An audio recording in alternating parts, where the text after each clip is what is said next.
My wife's dying wish was for me to find her estranged daughter and give her a box of secret letters. The problem? Her daughter, my stepdaughter, had spent the last 10 years hating me, blaming me for her mother's unhappiness. She had no idea that the letters I was now carrying contained the one terrible secret her mother had died to protect. Before we get into it, I'd love to know, what city are you watching from today? And be sure to subscribe for our daily stories. Okay, let's go back to that hospital room. The last hour of a person's life is not a loud or dramatic thing. It is a quiet, sacred, and terribly slow fading of the light. I sat by my wife, Lillian's, bedside.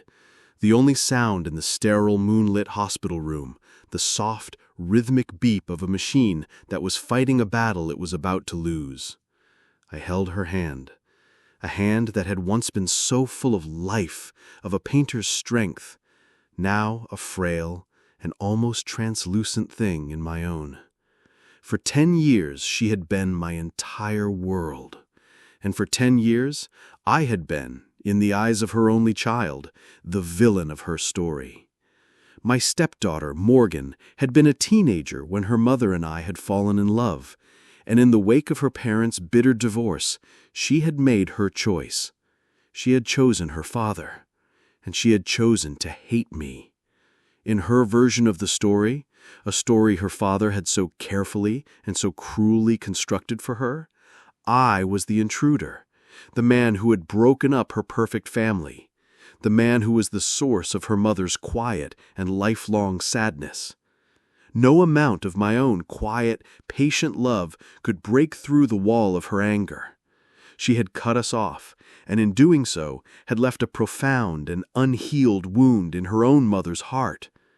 Now, in this final quiet hour, that wound was the only thing Lillian wanted to talk about.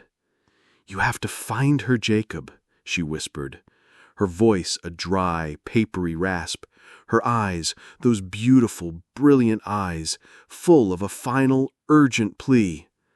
"After I'm gone, you have to find Morgan." "Of course, my love," I whispered back, my own heart a shattered, aching thing. "Of course I will."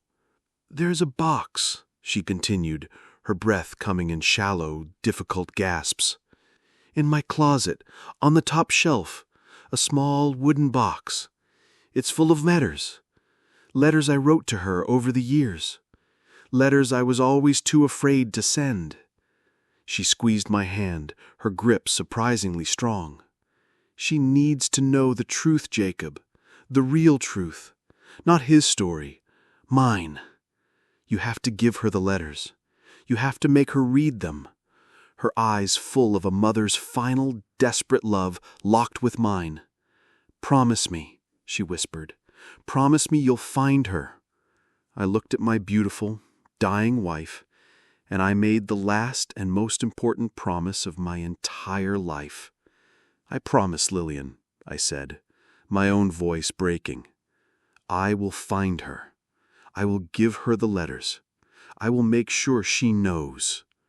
She passed away an hour later, in the quiet gray light of the dawn. The funeral was a small, sad affair. Her friends, our friends, were there. I was there. But the one person who should have been in the front row, her own daughter, was not. Her absence was a final, silent, and cruel statement. That night, I went home to our quiet, empty house, a place that was now just a museum of a life that was over. I went to her closet, and I found the box. It was exactly where she had said it would be, a small, simple, and beautifully carved wooden box.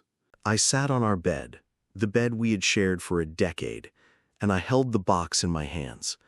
It was the weight of a mother's unspoken words, of a lifetime of a love that had been rejected but had never, ever faded. My promise to her was the only thing I had left of her, my final, sacred mission. I had no idea that her last beautiful gift to me was not a burden, but a roadmap. a map that would lead me on a long and painful journey across the country, a journey into the very heart of my own grief, and a journey that would end in a final and necessary confrontation with the one person in the entire world who hated me the most. The days that followed my wife Lillian's funeral were a quiet, hollowed-out echo of a life that was now over. I moved through our silent, empty house, a ghost in my own home, her absence a physical, tangible thing in every room. But I was not without a purpose. My promise to her, the final, sacred mission she had entrusted to me, was a single flickering candle in my own profound and deeply personal darkness. I packed a single bag. I placed the small hand-carved wooden box of her letters on the passenger seat of my car, as if it were the most precious cargo in the world, and I began to drive. My only lead was the last known address for my stepdaughter, Morgan, a city 1,000 miles away, a place I had never been. The journey was a long, lonely one. I drove through the vast, indifferent landscape of the country, the miles ticking by, each one a small, insignificant step on my impossible pilgrimage. The nights were the hardest. I would check into cheap, anonymous roadside motels, the kind of places that smell of stale air and quiet desperation. And it was in the silence of those lonely rooms that I would allow myself to open the box. Each night, I would read one of Lillian's letters. They were not just letters to her daughter. They were a secret history of her own heart, a story she had, I now realized, been too afraid, or perhaps too proud, to tell even me. The first letter was from 10 years ago, written just after her bitter divorce from Morgan's father, and just after she and I had begun our own tentative life together. It was a beautiful, heartbreaking plea to a daughter who would not listen. "My dearest Morgan," it read, "I know you are angry. I know you feel that I have abandoned you, but please, you must believe me. The life I have chosen now with Jacob is not a rejection of you. It is an escape for me. One day, you will be old enough to understand." The second letter, from a year later, was full of a new and fragile hope. She wrote about our life together, about the quiet, steady, and simple love I had brought to her world. "He is a good man, my love," she had written to her daughter, "a kind and gentle soul. He is not a replacement for your father. He is the man who is, for the first time in a very long time, making your mother feel safe." But it was the third letter, the one I read on the third night of my journey, in a cheap motel somewhere in the middle of Nebraska, that the true and far darker story began to emerge. The letter was stained with what I knew were my wife's own long-dried tears. "I know you idolize your father," she had written. "I know you see him as a strong, powerful man, but there is a darkness in him, my sweet girl, a darkness you were always too young and too innocent to see. His anger, it was not a normal thing. It was a storm that I spent 15 long years trying to shield you from. The silence in our old house, the one you remember as a sad, quiet place, it was not sadness, my love. It was fear." I sat on the edge of that lumpy motel bed, the letter clutched in my own trembling hand, and I felt a new and terrible understanding begin to dawn. I was not just on a mission to deliver a box of letters. I was on a mission to deliver the truth, a truth that my brave and wonderful and a terrified wife had spent her entire life trying to protect her daughter from, and a truth I now knew that Morgan needed to hear, not to forgive me, but to finally and truly understand the profound and almost unimaginable depth of her own mother's love. I finally arrived in the city, the last known address, on the 5th day of my journey. I pulled up to a large, impersonal apartment building in a part of the city that felt as tired and as worn out as my own soul. I was a man at the end of a long and very difficult road. I buzzed the apartment number I had for her. A stranger's voice, a young man's, crackled through the intercom. "Yeah? What?" "I'm looking for Morgan," I said, my own voice a dry, nervous thing. There was a short, dismissive laugh. "You and every other bill collector, buddy," the voice said. "She moved out over a year ago, left no forwarding address. Now buzz off." The intercom clicked off, leaving me in a sudden, profound, and discouraging silence. I stood on that unfamiliar sidewalk in a city I did not know, 1,000 miles from home, with a box full of a dead woman's truths and a trail that had just gone completely and totally cold. The easy part of my journey, the part that had a map, was over. And as I stood there, the full, crushing weight of my own grief and the seeming impossibility of my promise to my late wife Lillian washed over me. For a moment, I considered giving up. I could go home. I could put the box of letters away in a dark, quiet attic, and I could tell myself that I had tried. But then, I thought of her. I thought of the look in her eyes in that quiet, sterile hospital room, of the fierce, final strength in her hand as she had made me promise, and I knew that I could not, I would not fail her, not again. My search for my stepdaughter, Morgan, became a quiet and often deeply humiliating obsession. I started with her old university. I spoke to administrators who gave me polite but firm rejections, citing privacy laws. I found a few of her old professors who remembered her as a bright but troubled young woman, but who had not heard from her in years. I then began the more difficult work of trying to find her old friends. This was a journey into a world that saw me as a monster. I would find their addresses and I would knock on their doors, a quiet, middle-aged man with a sad story, and I would be met with a wall of cold hostility. They were loyal to their friend and to the story she had told them, the story her father had told her, the story in which I was the villain. "You have a lot of nerve showing your face here," one of them, a young woman with angry, defiant eyes, had spat at me before slamming the door. "You're the reason she left. You're the reason her mother was so unhappy. Why don't you just leave her alone?" Each closed door, each angry accusatory word was a fresh, new cut on my own still raw grief. But I persevered.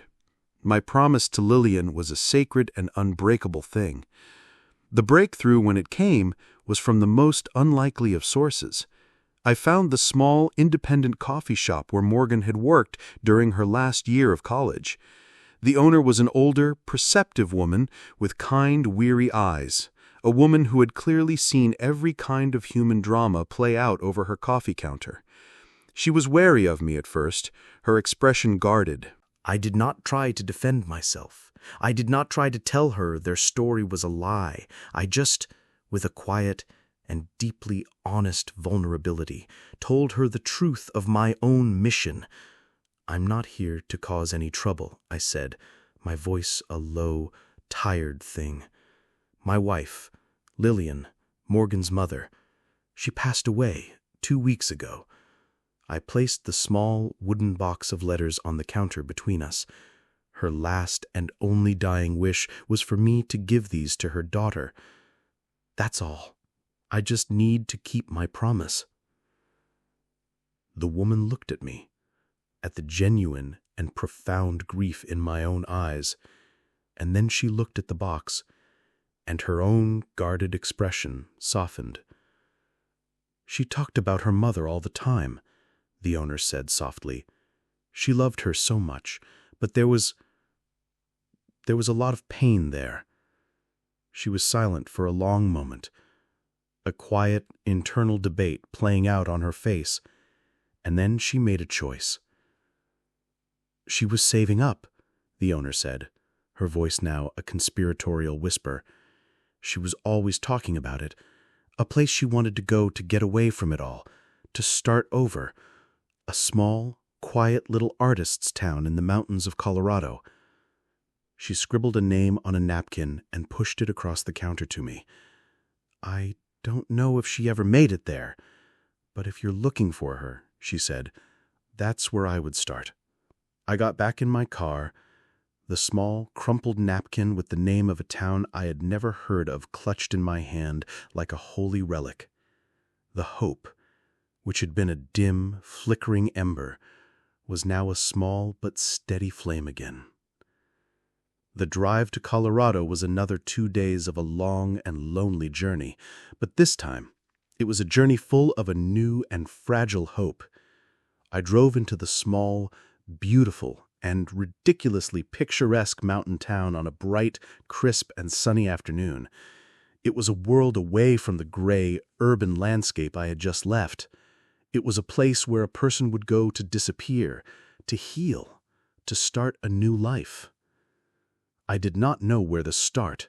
I just parked my car in the small, charming town square, and I began to walk, the box of letters in my hand. I showed Morgan's photograph, a picture of her from a few years ago, to a shopkeeper, who just shook his head. I showed it to a woman walking her dog, who offered me a polite but unhelpful smile. And then I saw it, a small, independent art gallery on the corner of the square. On a whim, I walked inside. A young woman with a kind, open face was behind the counter. I showed her the photograph. Her face broke into a brilliant and wonderfully familiar smile. "Oh, you're looking for Morgan," she said, her voice a cheerful, friendly sound. "Sure, I know her. She's one of our best local artists. She has a small, beautiful little cabin just up the old logging road, about 2 miles out of town." The woman then looked out the large plate glass window of the gallery.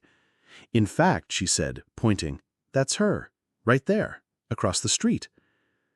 I turned and I looked, and there she was, my stepdaughter, a stranger I had not seen in 5 years. She was sitting on a park bench, her back to me, a sketchbook in her lap, her head tilted as she drew, a look of a quiet, hard-won, focused peace on her face. A peace, I knew, that I was about to completely and totally and necessarily destroy. Every instinct in my body screamed at me to turn around, to get back in my car, to drive away, to leave her to her peace. But the weight of the small wooden box in my hands, the weight of my late wife Lillian's final desperate wish, was a gravity I could not escape. I began the walk across the small, charming town square. It was the longest and most difficult walk of my entire life. With every step, the angry, hateful words she had hurled at me over the years, the accusations, the blame, they all came rushing back. I was the villain of her story, the monster who had stolen her mother's happiness, and I was about to walk right back into the final chapter of her life. She did not notice me at first. She was completely absorbed in her art, a small sketchbook open on her lap, her hand moving with a quick, confident grace that was so much like her mother's. She looked happy, content, a woman who had, against all odds, managed to build a small, quiet, and beautiful life for herself, far away from the wreckage of her past. And I was about to take a match to all of it. I stopped in front of her bench. I did not know what to say. I did not know how to begin. So I just said her name. Morgan. She looked up from her sketchbook, her eyes, her mother's eyes, full of a mild, polite, impersonal curiosity. And then she saw me. The polite curiosity vanished, replaced by a look of such profound and immediate shock and recognition that it was like watching a beautiful, calm lake instantly freeze over into a sheet of hard, cold ice. "You," she whispered, her voice a low, guttural sound of pure, unadulterated hatred. "Morgan, I began, but I didn't know what to say. "What are you doing here?" she spat, her voice now a low, dangerous hiss as she shot to her feet, her own sketchbook falling forgotten to the ground. "How did you find me? Haven't you done enough? Haven't you taken enough from us? Or have you come here to finally finish the job, to destroy the one last little piece of peace I have managed to build for myself?" "No," I said, my own voice a quiet, pleading thing. "No, of course not. I'm here because of your mother." "My mother," she laughed, a short, sharp, and utterly mirthless sound. "You have the nerve to speak her name to me? After what you did to her? You made her miserable. You isolated her from her own daughter. I hope," she said, her eyes now shining with a bright, hot, and hateful venom, "that you are as miserable and as alone as you made her." I had come all this way prepared for her anger, but I had not been prepared for this, for the depth of her hatred, a hatred that was built on a foundation of a complete and total and tragic lie. "Morgan," I said, my own voice a raw, pained whisper, "your mother, she passed away 3 weeks ago." The words, the simple, brutal truth of them seemed to hit her with the force of a physical blow. The rage in her eyes was suddenly and completely extinguished, replaced by a new and far more terrible look of a pure, white and stunned shock. She sank back down onto the bench, her own legs no longer able to support her. "No," she whispered. "No, that's not true. She would have called me. She would have—" Her voice trailed off. The lie she had told herself for a decade, the lie that I was the one keeping them apart, now crumbling to dust around her. She looked at me, her eyes now full of a new and even deeper kind of hatred. "And you," she whispered, her voice a thing of pure, unadulterated loathing, "you are the one who has come to tell me. The man who stole her from me is the one who is delivering the news of her death." She shook her head. "Get away from me," she said, her voice now a low, final command. Just get away from me and never, ever speak to me again." She was about to stand, to run, to disappear from my life forever. I knew this was my last and only chance. I reached into my bag and I pulled out the small wooden box, the box of her mother's letters. "I'm not asking you to forgive me, Morgan," I said, my own voice now a raw and pleading thing as I held the box out to her. "And I am not asking you to listen to me.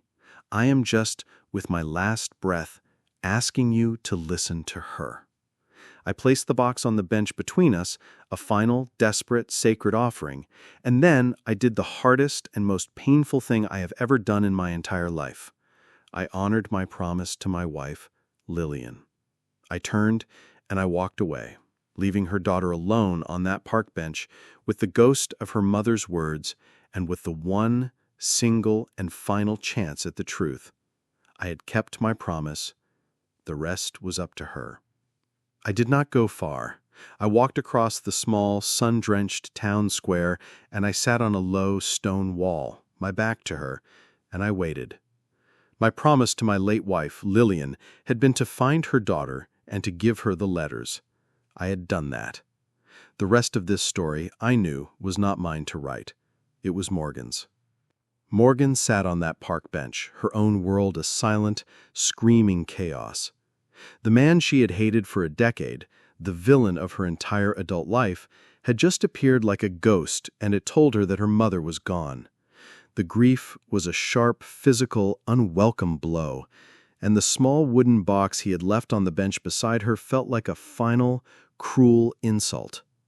Her first instinct was to stand up, to walk to the nearest trash can, and to throw the box and all the words of the man she despised away, unopened. But it was not his box. It was her mother's. And her love for her mother, a love that was now a profound and deeply aching grief, was stronger than her hatred for me. With trembling hands, she opened the box. The letters were tied with a simple, faded ribbon. She pulled out the first one, her mother's familiar, elegant handwriting, a painful, beautiful sight. And she began to read. She read for over an hour. She read as the bright afternoon sun began to dip below the mountains. She read as the happy, cheerful sounds of the small town faded into a quiet evening hush. She read a story of a life she had never known, a truth she had never been told. She read of her mother's deep and abiding love for her. She read of the heartbreak her mother had felt at her own daughter's angry, resentful silence. She read of the quiet, gentle happiness her mother had finally, blessedly found with me, a man she described not as a replacement, but as a safe harbor in a long and terrible storm. And then, in the final and most difficult letter, at the very bottom of the box, she read of the storm itself. She read the truth, the real truth, the truth her mother had spent a lifetime trying to protect her from. She read of her biological father, the man she had always defended, the man whose side she had always taken. And she read of his darkness, his secret and violent temper, his controlling jealousy, his drinking. She read of a mother who had lived in a quiet, constant, corrosive fear, not for herself, but for her daughter. "I did not leave him, my darling Morgan," her final beautiful and heartbreaking words explained. "I escaped." And Jacob was not the man who broke our family. He was the man who had the courage and the kindness to save what was left of it. He saved me, and in doing so, he saved you. Morgan finished the last letter, and the entire, carefully constructed world of her own life, the world built on the foundation of her father's lies and her own righteous anger, was now a ruin. The man she had hated was not a villain, he was a hero. And the man she had defended, her own father, was not a victim, he was a monster. And she had been a pawn in his long and very cruel game. The grief she felt was now a new and far more terrible thing. It was a grief not just for the loss of her mother, but for the loss of a decade of a truth she had refused to see. She looked up from the letters, her own face a pale, tear-streaked ruin in the gathering twilight. And her eyes, her mother's eyes, scanned the now empty town square, a new and desperate, fragile hope in them. She was looking for me. And she saw me. I was still there, a quiet, solitary figure, sitting on the low stone wall, my head in my hands. I had not left. I had not been able to. I had been waiting. I sat on that low, cold stone wall, the sun now a distant, orange glow behind the mountains, and I waited. I had done what I had promised my late wife Lillian I would do. I had found her daughter, I had delivered her final, secret words. The rest was not up to me. I fully expected to watch Morgan stand up from that bench, throw the wooden box into the nearest trash can, and walk out of my life and her mother's memory forever. I was a man who had grown accustomed to the quiet, bitter taste of rejection. I watched as she finished the last letter, as the last of the evening light faded from the sky. I saw her shoulders begin to shake, a small, silent, and profound tremor of a grief that had just been completely and violently recontextualized. And then she looked up. Her eyes, her mother's eyes, scanned the now empty twilit town square, a look of a wild and desperate and fragile hope on her face. She was looking for me. And she saw me. I was still there, a quiet, solitary figure sitting on a stone wall, waiting. I watched, my own heart a still, silent thing in my chest, as she slowly and deliberately stood up from the park bench. She did not walk away. She did not run. She began the long, slow, difficult walk across the town square toward me. She stopped in front of me, the open box of her mother's letters clutched in her hand like a prayer book. Her face, which had been a mask of such hard, angry pride just an hour before, was now a ruin of tears, of a profound, felt, and soul-shattering shame. "Jacob," she began, her voice a small, broken whisper. She could not look at me. Her eyes were fixed on the ground. "I'm so sorry." The words were a torrent of a decade's worth of a misplaced hatred, of a lifetime of a lie she had so willingly believed. "I spent 10 years hating you. I blamed you for everything, for her sadness, for my own loneliness, and I was so wrong. I did not say, 'I told you so.' I did not say a word. I just looked at her, at this young, heartbroken woman, and I saw not the angry girl who had caused me so much pain, but a child, a deeply wounded child who had been the victim of a lie far, far bigger than either of us. "It's okay, Morgan," I finally said, my own voice a quiet, gentle thing. "You didn't know the truth. Your mother, she was just trying to protect you." "She was," she whispered, a fresh wave of sobs shaking her small frame. "And you were too. You were her protector, her safe harbor. And I treated you like a monster." And there, in the quiet, purple twilight of that small, forgotten mountain town, the two of us, the two people in the entire world who had loved Lillian the most, we finally, for the very first time, grieved for her, together. We spoke of her laugh, of her art, of the beautiful, quiet light she had brought into both our lives. We were not a stepfather and a stepdaughter anymore. We were just two survivors, two lonely people finding a strange and beautiful, necessary comfort in our shared and profound loss. After a long time, the tears subsided, leaving behind a new, quiet, fragile peace. "What do you do now?" she asked, her voice a small, uncertain whisper in the darkness. "I go home," I said, "back to the empty house, back to the ghosts." She was silent for a moment. "You don't have to be alone," she said, her voice now full of a new, hesitant hope. "And I don't think I can be either, not anymore." I looked at her, at my wife's beautiful, brave, and lost daughter, and I knew my promise to Lillian was not just about delivering a box of letters. It was about this moment, this choice. "Then come home with me," I said, the words a quiet, simple invitation. "Our Lillian, your mother, she would have wanted her family to be together." We began the long, quiet drive back east the next morning, the small wooden box of letters sitting on the back seat, a silent, beautiful testament to a mother's undying love. The journey was not over. The road to healing, for both of us, would be a long and difficult and winding one. But we were not traveling it alone anymore. In the end, I had kept my promise. I had brought my wife's daughter home.